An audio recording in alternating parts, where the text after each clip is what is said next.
আসসালামু আলাইকুম, স্বাগতম সবাইকে। কুকিং হাউজের আজকের আয়োজনে আপনাদের জন্য নিয়ে এসেছি অসম্ভব রকমের টেস্টি এবং মজাদার একটি কাবাব রেসিপি। এটাকে কাবাব অথবা চপ যে কোনো একটা বলা যেতে পারে। আজকে তৈরি করব ডিম, আলু এবং চিকেনের সমন্বয়ে দারুণ মজাদার একটি কাবাব। এই কাবাবটা খেতে খুবই টেস্টি এবং মজার হয়। ইফতার অথবা বিকালের নাস্তায় বানিয়ে পরিবেশন করতে পারেন, সবাই ভীষণ পছন্দ করবে খেতে।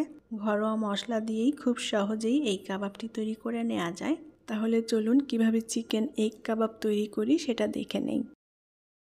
আমি এখানে হাড় ছাড়া 1 কাপ পরিমাণ মুরগির মাংস নিয়েছি।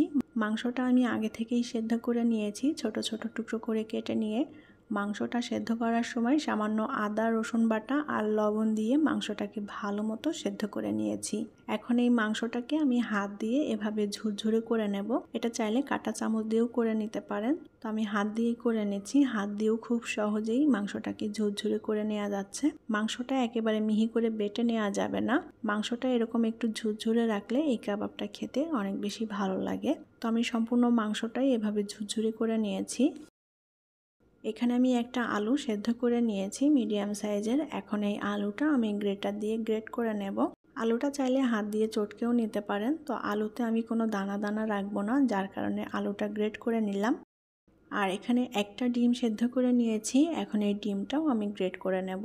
চাইলে এখানে মাংসের সাথে আলু এবং ডিম একসাথে চটকে মেখেও নিতে পারেন।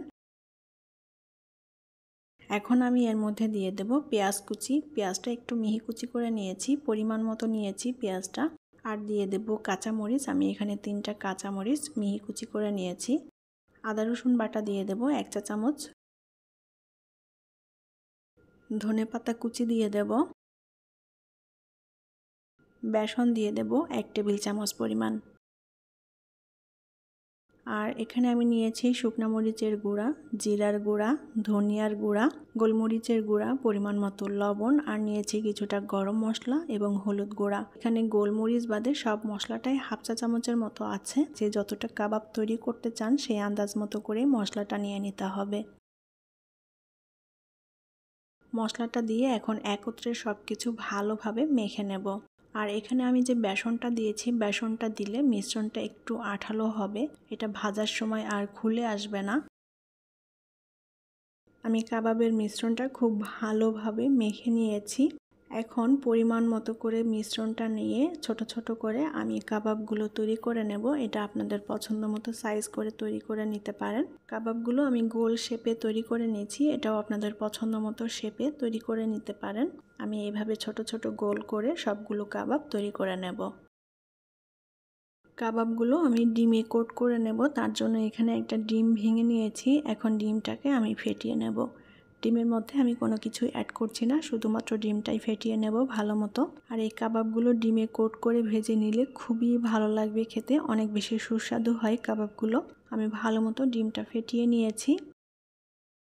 এখানে আমি কাবাবগুলো তৈরি করে নিয়েছি, এখানে 8টা কাবাব হয়েছে। এখন এই কাবাবগুলো একটা একটা করে নিয়ে আমি ডিমে কোট করে নেব। এপিট ওপিট উল্টে কাবাবটা ভালো মতো কোট করে নিতে হবে ডিমের সাথে। প্যানে তেলটা গরম করে নিয়ে এখন একটা একটা করে কাবাব দিয়ে দেব। একবারে সবগুলো ভেজে নেওয়া যাবে, আবার অল্প অল্প করে দিয়েও ভেজে নেওয়া যাবে। তো আমি প্রথমে 4টা দিয়ে ভেজে নিচ্ছি। চুলার আঁচটাকে মিডিয়াম টু লো এর মাঝামাঝি রেখে আমি কাবাবগুলোকে ভেজে নেব। সুন্দর একটা সোনালি রং করে ভেজে নেব কাবাবগুলো। এপিট ওপিট করে উল্টে দিতে হবে। কাবাবগুলো ভাজতে খুব বেশি সময় লাগবে না, যেহেতু এখানে সব কিছুই সেদ্ধ করা আছে। আমি এপিট ওপিট উল্টে দিয়ে কাবাবগুলোকে সুন্দর একটা সোনালি রং করে ভেজে নিয়েছি। এখন তেল ঝরিয়ে উঠিয়ে নেব। এটা আপনাদের পছন্দ মতো কালার করে ভেজে নিতে পারেন। তৈরি হয়ে গেল চিকেন এগ কাবাব। ঘরে থাকা মশলা দিয়ে খুব সহজেই এই চিকেন এগ কাবাবগুলো তৈরি করে নেওয়া যায়। সবাই অনেক বেশি পছন্দ করবে এটি খেতে। ইফতার অথবা বিকালের নাস্তায় বানিয়ে পরিবেশন করতে পারেন। আশা করছি আমার আজকের রেসিপি আপনাদের কাছে ভালো লেগেছে। আর রেসিপিটি যদি ভালো লেগে থাকে তাহলে প্লিজ লাইক, কমেন্ট এবং শেয়ার করবেন। আর এরকমই সব মজার মজার রেসিপি পেতে চ্যানেলটি সাবস্ক্রাইব করে রাখবেন এবং সাথে বেল আইকনটি প্রেস করে রাখবেন। এতে করে আমি যখনই কোনো ভিডিও আপলোড করব নোটিফিকেশনটি পৌঁছে যাবে সাথে সাথে। আবারও হাজির হয়ে যাব নতুন কোনো রেসিপি নিয়ে। ভালো থাকবেন সবাই। আল্লাহ হাফেজ।